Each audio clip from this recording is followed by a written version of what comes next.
Welcome back to Tater Talk. I'm Rachel. And I'm Haley. And in today's episode, we'll be exploring Lamb Weston's extensive footprint, and we are talking to one of our tenured experts. Haley's going to list off everything, but boy, he hit everyone. But we'll learn about how we operate with one vision in mind, making it easy to do business with Lamb Weston, no matter where you are, what you need, or when you need it. Could not have said it better myself. In today's episode, you'll meet Fred Webb. Fred Webb, I should say, our VP of Global Engineering. And Fred has been with Lamb Weston since 1995. So he started out as a Senior Director of Manufacturing before serving as the VP of Manufacturing for a little over 3 years. And Fred is currently, like I said, our Vice President of Global Engineering here in Washington. So he just has a plethora of knowledge, and we're so excited to talk with him today. Yeah, we hope you enjoy this conversation with Fred. Yes. So we're so excited to have you, Fred, here today. Thank you for being on Tater Talks podcast. We're really excited to talk to you and all your expertise. Yes, we know there's a plethora. So we'll start really broad because why not? Can you tell us a bit about your role at Lamb Weston and then how you've seen our extensive production capabilities over the years? What's that look like? If you could really describe it. Well, first of all, thank you for having me. Yeah. So my current role at Lamb Weston is VP of Global Engineering. I support our engineering efforts, maintenance efforts, R&M across the globe. When I think of our extensive footprint, I think, how we've grown over the years, changed, and how we've strategically placed our footprints in strategic regions to supply the market and strategically designed them to make the right product and have some flexibility to support the demanding changes. I know so much probably there that has probably changed over the years. Is there something for you that sticks out that has been the biggest? I mean, when we talked to, Donnie was talking about it today when we were able to talk to Donnie, but Jeff Blue and Ashley's conversation of the changing of our storage facilities. To be able to have concrete, that was the craziest thing in the world. Is there something that sticks out to your mind in your tenure of, just with that extensive capabilities that we've had? Yeah, there's a lot that stick out in my mind over the long years. When I started, a lot of our facilities, prime example, were hydraulically driven. A lot of the conveyors, there were big, massive hydraulic systems and piping, and you controlled everything. And then over time, with automation, controls, we've been able to design more efficient systems, less operator interface, and then with the whole sustainability side of the business. When I was a young engineer, we were told to design with water. We had all kinds of it. Let's design our systems because it was free. And then, water is a critical resource for the globe. And so now we went 180, and our primary mission is how do we design water out and be good stewards of the environment, which impact your waste treatment systems and environmentals are much more complex than they were back then. And it's just being a good steward to the environment and managing our critical resources. That's awesome. I think it's something that we've seen in conversations, obviously, as the years go on. That's such a pivotal, important thing for everyone. And so I think it's been really awesome and just encouraging to see that the company is doing that too, that it's like there is this real care for the world and wanting to give the world a big hug and how we're evolving. It may not be the easiest thing, but it's the right thing to do. Yep, it's a very dedicated effort. When I was a young engineer, we didn't have sustainability engineering, we didn't have environmental engineering. Now that's all encompassing of the total global engineering network. Mm-hmm. So that was one of the things that you listed that when you first started, maybe it looked a little bit differently. Can you talk about when you first started here, what our footprint looked like? When I first started, had to be, I don't want to age myself, 94, we had 12 plants. We were a Pacific Northwest company. We were just starting to look at some export. Really wasn't into it. Lamb Weston Meyer wasn't part of it. And shortly after my start, we rapidly started growing. And within 3-4 years, we were building a plant in Canada. And we were like, wow, this is amazing. We'll never do this again. Yeah. And 10 years later, we're building another plant. And then all of a sudden they just started speeding up as we started expanding our export model. And then you're seeing, supply needs across the globe. And then all of a sudden, we're building Delhi, Louisiana, sweet potatoes, and then you got the Lamb Weston Meyer joint venture. And then all of a sudden, hey, can you go to China? China, yeah. We had a lot of export to China, and our customers want us there. And so it's been an expensive, thinking would I be in China? No.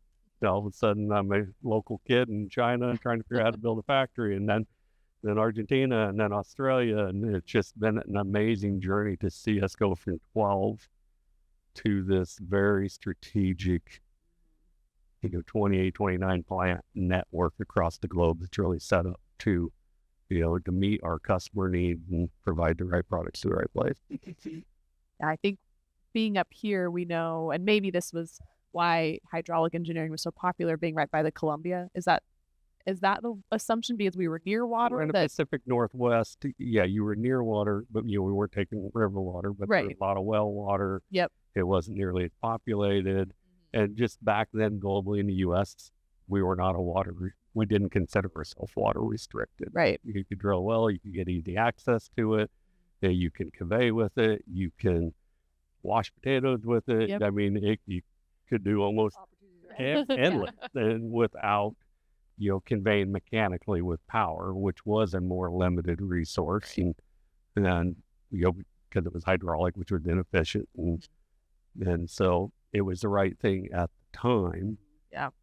Our European partners had to get there much sooner because, way back then it was a limited resource in Europe. So, they lead some of those efforts. They're with a partner with us. We're learning from them. They're learning from us. And when you talk about how we changed, that's amazing. I got a team of people from across the world that all have valued input that if we were still a Pacific Northwest company, we would not be utilizing resource, that knowledge, that talent to bring new and different ideas. Yeah, that diversity. Yeah. Yep. Yeah. You basically you knew my question before I even really asked it. So that was phenomenal.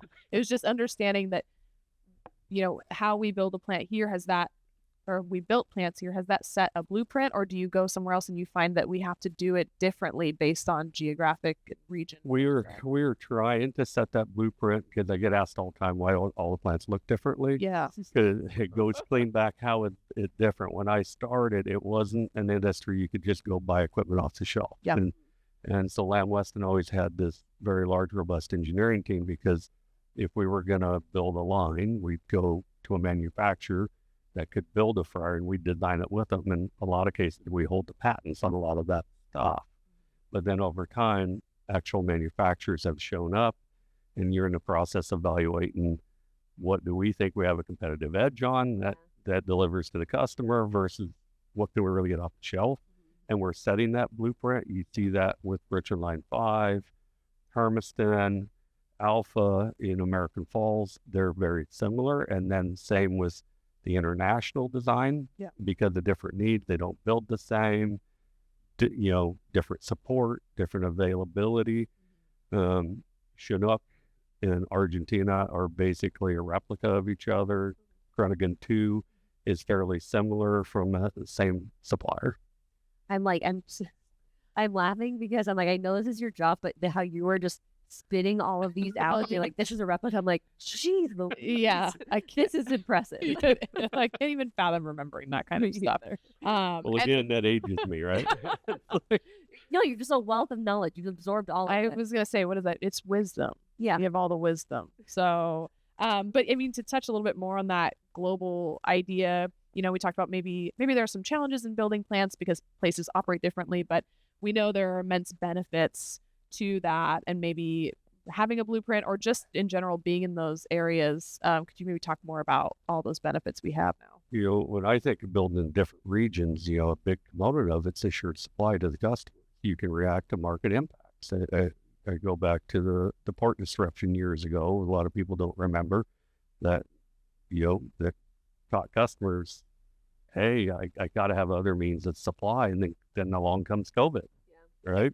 And It wasn't the easiest time but by having that strategic network, we were able to do satisfy different customers from different regions and keep everybody whole. And then you're really leveraging, the route to market, like we talked about, the diversity of knowledge you gain. There's build opportunities, and as you build out, some of these regions haven't been as tapped as much as we have. Right. Yeah. Well, and I think it's interesting too that, we have to be able to pivot and all that. And you may have blueprints, but it's going to look different.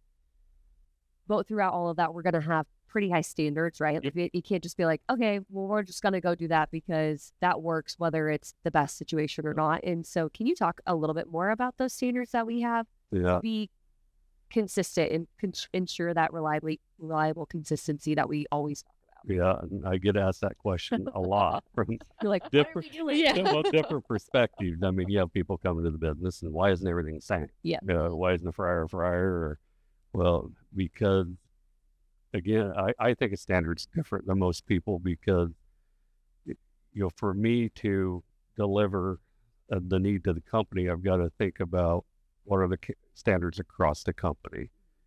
Start with what commercial needs. What are their needs? That's a standard for me. And then that would lead to a corporate QA question. Okay, we're doing Mac, we're doing Yum. What are our standards for here? Because there's design standards for those customers for approval. And then that goes back to egg. Here's our commercial plan standard. What varieties are we going to utilize in this region? Because those aren't the same across the globe. To hit those quality standards to meet the commercial needs, and then we design the plant around that using our company standard to deliver the output.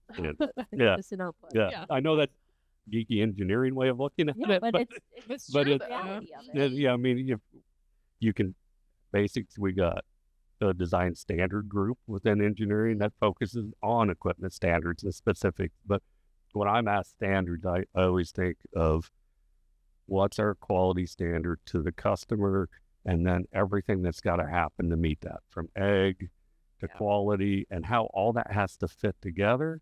And that's why all the plants are different, because you have different varieties, different build capabilities, different suppliers in each country, but you still got to deliver the same exact thing that you're delivering everything else in the world. Yeah, I mean, if we could set a standard for everywhere, that'd just be too easy, don't you think? Yeah. Well, we do. We just got to design to meet that. Right, standard. exactly. Yeah. Yeah. And then you're like, not to simplify all that you do, but dot connecting all of that, right? To ensure that. Taking all that data and designing something that'll provide a finished output to meet those needs. Yep. Yep. Gosh. And again, And it's just not engineering. It's a whole, like when I think of Chinook, there's a whole cross-functional team. We actually stand up from every segment of the business. There's an area owner for that project. It could be Steve Banworth, it's somebody from GTS, it's environmental health and safety, somebody from corporate QA, because in that standard process, you got to get customer approvals, and test runs, and so it's all connected in there. Yeah, I was going to say, it feels like we know so many parts of this business, touch so many other parts of the business, but it feels like from your seat, you're touching the most that I've heard in conversations you've been having so far, really deep, right? It's like we from marketing only touch so much. Like we're more of that customer and sales. We don't go all the way back. We know so much for, the plant. They're only going to touch their region, where you're really having your hands and your team in every space. Lucky you. Yeah, lucky me. So there's a few of us that can do that. And I mean, some of it's the long-term history. Started as an engineer and then into manufacturing. And that's why I think it's really important as a company, we have that cross-pollination in different business units. Because if I had stayed an engineer and hadn't been a plant manager, I wouldn't have went deeply into ag, where it's 45% of our cost, and understood that, just simply that variety that you were talking to Donnie about, how that can be critical to the success of meeting the commercial plan in that region. Yeah. it's all just been so connected. And Rachel and I often say we feel so spoiled that we get to have these conversations, because we talked with Donnie today about the one pile theory, or one big pile idea. We talked with you about assured supply and how it all is connected. And you just think a fry can't be that complicated, but there really is so much to it, and we couldn't do it without everybody that works on these teams. And I'm sure you know that more than anybody, sounds like. Yeah, you wouldn't. It's funny you say that, because every time we bring a young individual in from college to do an interview, and they think, oh, it's French fries. Yeah. And they walk into our factories and their eyes get about this big, and they're like, it's an engineer's playground. You got thermodynamics, you got everything. And it's just really fun to see how it takes that cohesive mesh of all the business units to make it happen. Because I always say, like, building a plant, 50% of it's only engineering. The hard part, the other 50, is putting all the pieces together to make it work. And it's all our business partners that are manufacturing. They all have critical work streams that are they're our customers, and that everybody doing heavy lifting. Yeah, making sure Making it fun. what they need. They're the experts, not me. Yeah. You're like, I can make it happen. Yeah. Along for the ride. Yeah. Is there anything else you want to touch on? We said, we already told you we're going to talk to many people. We're going to hit many things. But if there's anything, and if okay, if not, it's okay. But is there anything that, like, you're like, ooh, I want to make sure people know this about either, the extensive footprint or the role or any of that? I think we covered a lot of it. I mean, it's we are truly a global company, and if you leverage it, and like I said, the only thing I'd like people to know is that cross-functional collaboration within the groups. Go in, take on that challenge to slide sideways, learn something new, and embrace new challenges. And you could be a local kid that's all of a sudden standing in China going, how'd I get here? I love that. You're going to make me cry at the end of the day. It is cool.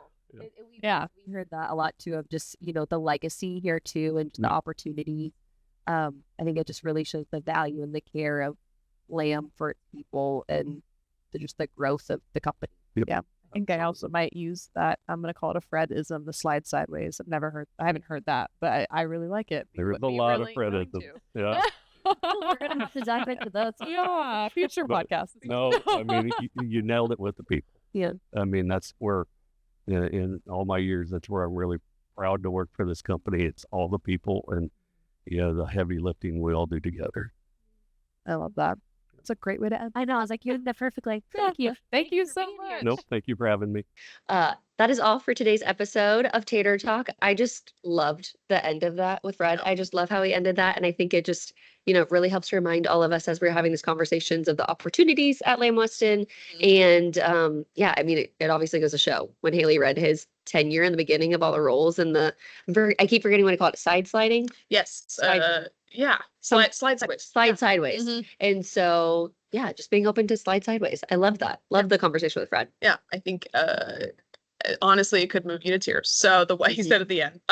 But again, thanks again to Fred. It was a great conversation. And if you enjoyed this episode, please subscribe, leave a review, send it to somebody who you think might be interested. And please don't forget there is a link for you to submit any ideas for people or topics you want us to cover in future episodes. So as always, we will see you next time on Tater Talk. Bye. Bye.